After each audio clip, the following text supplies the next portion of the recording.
Hello guys, mga igan, mga best friend, mga bossing. Kamusta po kayo? Magandang buhay po sa inyo lahat. Diyan po sa abroad, sa Amerika, Canada, Saudi Arabia, UAE, Singapore, Malaysia, Thailand, at saan mang punsulok ng mundo ay may Pilipino. Sa ating po mga OFW at sa ating po mga seafarers. Kamusta po kayo? Magandang buhay po sa inyo lahat. Okay po, tuloy na po tayo. Okay, bago lahat, shoutout nga pala sa ating sa ating kaibigan diyan sa Thailand. Yan, si Papong TV. Yan, ang content niya about love. Yan, kaibigan natin yan. From Thailand, si Papong TV. Okay po, pwede po natin puntahan yan. Pagka tungkol sa love. Ito naman tungkol sa coins. Ito po ang ating tatalakayin ngayon. About 1 piso sa Rizal, Republika ng Pilipinas. 2010, yan. 2010.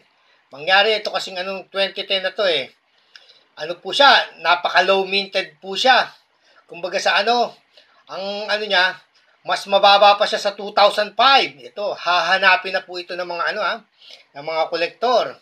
Kasi napakababa nga ng kanyang minted. Medyo hindi naman bagong tuklas, pero may ko na masasabi kong bagong tuklas siya.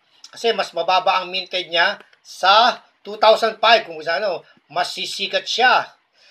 Kung makukuha niya ang kasikatan ng 2005. Kasi napakadalang po nito, napaka-low minted. Madali lang po siyang hanapin, Itong ganitong uri ng ating 10 piso. Ayan. Titignan po natin, meron akong ipapakita rito, doon sa baliktad niya. Kung tawagin itong 2010 ito, siya? Reverse 3. 2010, reverse 3, 1 piso sa Rizal. Titignan po natin yung likuran, So, para madali natin matandaan. Naka-plastic na kasi ito, Ayan. Naka-plastic na. Ayan. Yung kanyang cogwheel. Ito po yung kanyang cogwheel, Yan, yung bilog na, yung parang ngipin, yung gear. Ayan po yan. Kung saan yung kanyang cogwheel, malalaki po yung ngipin. Yan, napakadali pong tandaan, Tsaka yung kanyang mga, yung kanyang mga letters, yung kanyang script, tawagin niyan script, Bangko Sentral ng Pilipinas, malalaki po siya. Tsaka yung 1993 na legend, malaki po yan, Yan. Tsaka yung distansya ng Bangko Sentral, medyo, maliliit. Short distance siya. Yan. 1993. Ang presyo po niyan, naglalaro na po sa yan. 300 ang po pinakamababa. 300 to 500. Ayan. Siya? Halos mas mababa pa siya sa mas mababa pa siya sa 2005. Ito naman yung isang klase ng ng 2010. Yung isang 2010, Ayan. Yung kanyang cogwheel. Yung kanyang cogwheel maliliit ang ngipin. Hindi makita yan. Maliliit ang kanyang ngipin. Yan. Pero itong isa, itong 2010 na ating hahanapin, hahantingin. Ayan, malalaki ang ipin. Yan, madali lang po tagdaan, Malalaki ang ipin. Yung common po kasi natin, maliliit ang ipin. 2010 yan, babalikan natin, Ayan, Ayan ang 2010 na to. Medyo plastic na rin siya. Common lang siya, pero siyempre, nagtatabi tayo ng mga ganyan. Makikintab. Ayan siya, 2010.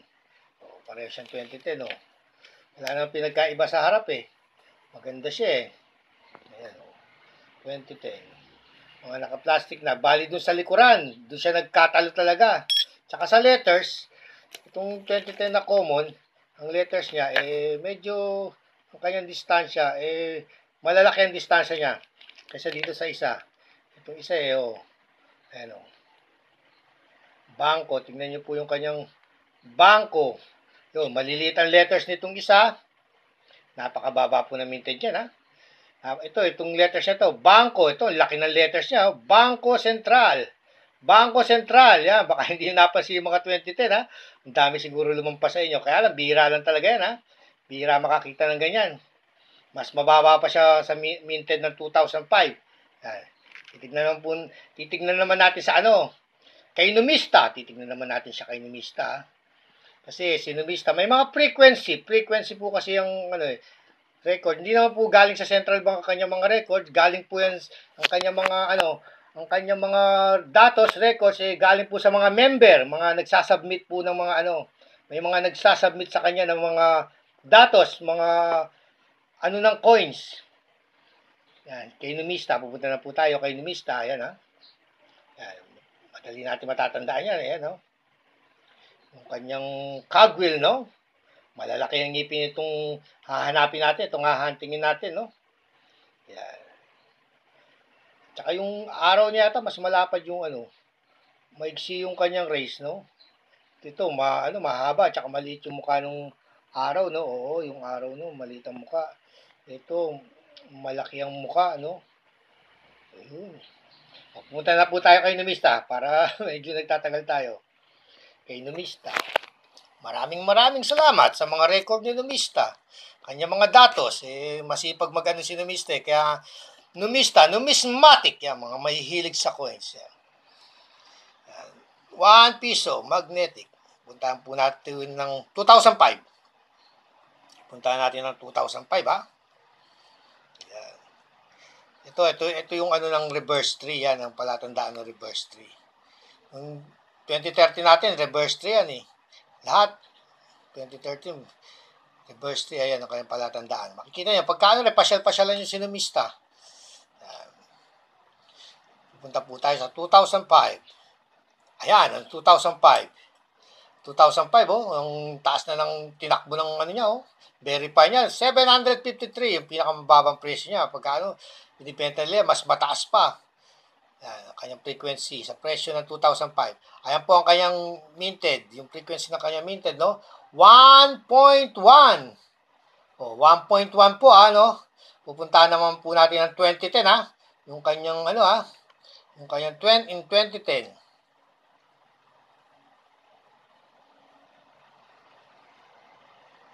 2010, yung normal, reverse 1, 34, ang frequency, yan, 2010.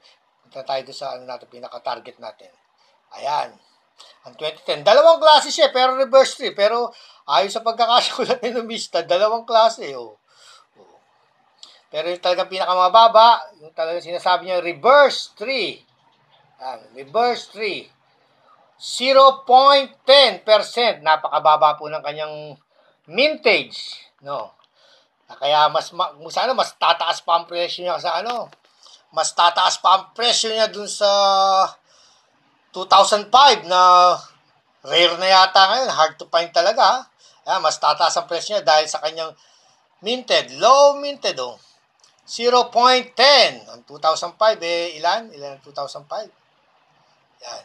1.1, ibig sabihin mas mababa yung 0.10. Kaya po yan ang hahantingin natin, yung 0.10. Madali lang po naman tandaan Pero dalawa yung ni Numista sa sa 2010, Reverse 3, isang 0.15. Dalawa, mababa pa rin yan 0.15, isa 0.10.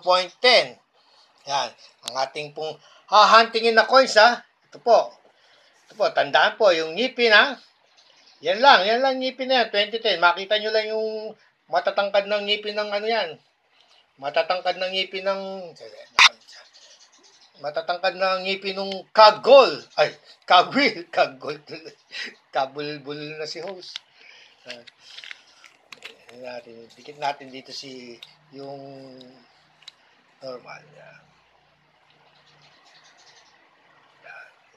Plastic na, hindi ko na tinanggal sa plastic para baka hindi ko na ihahawakan para hindi magasgas.